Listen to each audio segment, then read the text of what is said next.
The grand hall fell silent, tension so thick it was almost palpable.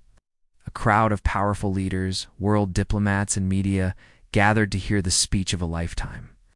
But it was the words of Nigeria's president, Bola Tinubu, that shattered the stillness. Aimed squarely at a man who is rising to prominence on the African stage, Prime Minister Ibrahim Traoré of Burkina Faso. What happened next left everyone in the room breathless, and what Traoré said in return would stun the world. It was a crisp morning in Addis Ababa, Ethiopia, the seat of the African Union. The air was filled with the scent of freshly brewed coffee and the murmurs of diplomats settling into their seats, preparing for the day's events. A historical summit was underway, where African leaders would gather to discuss the continent's future in a world that seemed to be changing faster than anyone could keep up with. As the sun filtered through the towering windows, casting a soft light over the room, there was a palpable sense of expectation. The world was watching. The moment had arrived. At the center of it all was Ibrahim Traoré, the 36-year-old Prime Minister of Burkina Faso, a man who had faced insurmountable odds to get here. His country had been under threat, torn apart by violence and political instability. Yet here he was, standing strong, a symbol of the new Africa. His eyes were steady, his expression calm. But there was an undeniable fire within him, one that had driven him to lead his nation with fierce conviction. But that fire would soon be tested. The political atmosphere was thick with undercurrents of tension. Tinubu, the president of Nigeria, sat across from him, his gaze sharp and calculating. The two had clashed before, but today their words would carry more weight than ever. For months, the media had speculated about the growing divide between the two leaders. It was a divide fueled by differing ideologies, contrasting visions of Africa's future, and personal animosities. The air was heavy with the knowledge that a confrontation was imminent. And then it happened. Tinubu, with his calm, almost regal demeanor, leaned forward slightly. His voice, though measured, carried the weight of years in power. Ibrahim Traoré may be the face of change in his country, he began, his words cold, deliberate, but change does not come without consequences. He is, unfortunately, a man caught in the shadows of misguided ideology, a puppet pulling at the strings of chaos. The room held its collective breath. Sharpness of the accusation hung in the air, reverberating off the walls. The diplomats shifted uneasily in their seats. The world's most powerful leaders watched as one of Africa's most influential presidents lobbed an insult that would reverberate far beyond the walls of this room.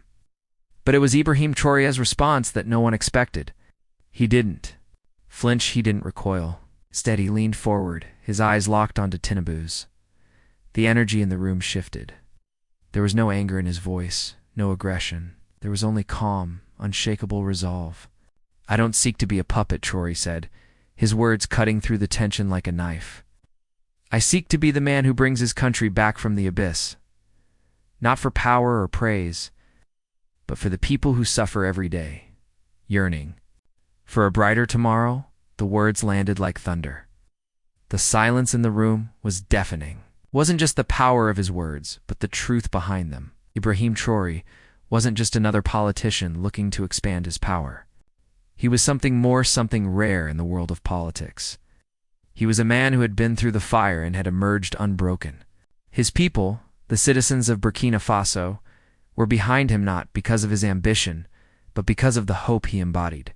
The shock of the moment lingered. No one could predict the course of events that would follow, but one thing was certain. This was no ordinary political clash. This was the beginning of something bigger, something that would change the course of history. As the days passed, news of the confrontation spread across the world. The media had a field day, dissecting every word, every glance exchanged between the two leaders. What began as a public display of verbal sparring had quickly escalated into a global spectacle. Analysts debated the implications of the exchange, with many suggesting that it marked a pivotal moment in the struggle for African leadership. Was this a turning point? A sign that Africa's future would no longer be dictated by the old guard of colonial powers and their proxies? Or was it simply another chapter in the long and painful history of power struggles? But Ibrahim Traoré's actions over the following days revealed something more profound than anyone had anticipated.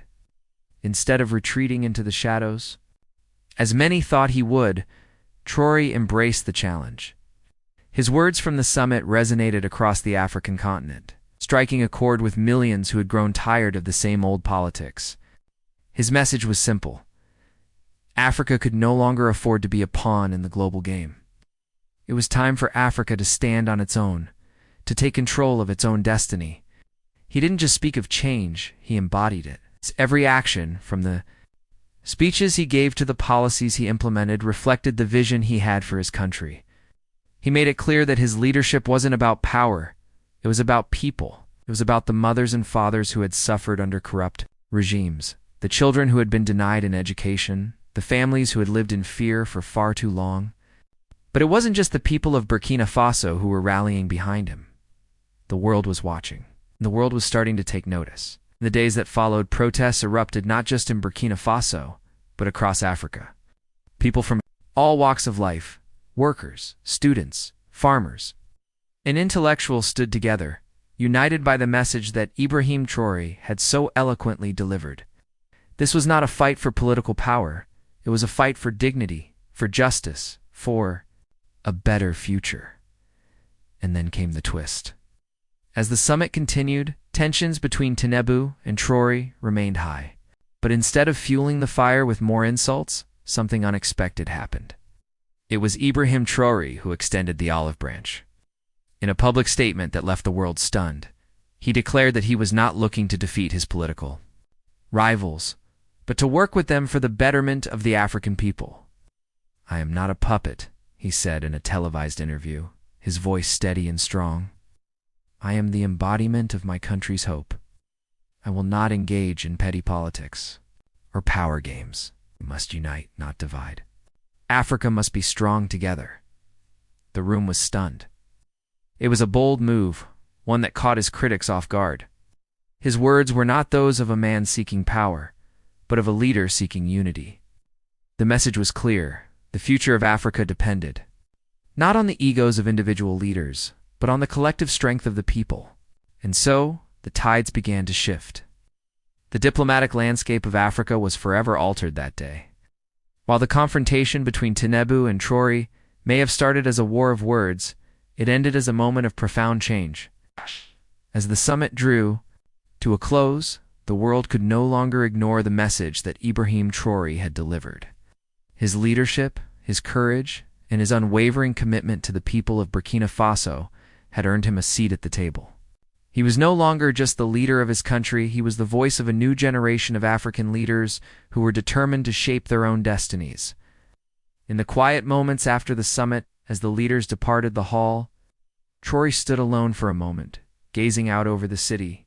The sun was setting, casting a golden hue over the landscape. The weight of the world was still on his shoulders, but in that moment, he felt a sense of peace. He knew the journey ahead would be difficult, but he also knew that the path he had chosen was the right one. The winds of change were blowing across Africa, and Ibrahim Traoré was at the forefront of it all. If this story touched your heart, consider subscribing for more inspiring tales of hope, healing, and unexpected kindness. Hit the like button and share this with someone who needs it today. Your support helps us bring more powerful, transformational stories to the world. Let's keep the conversation going.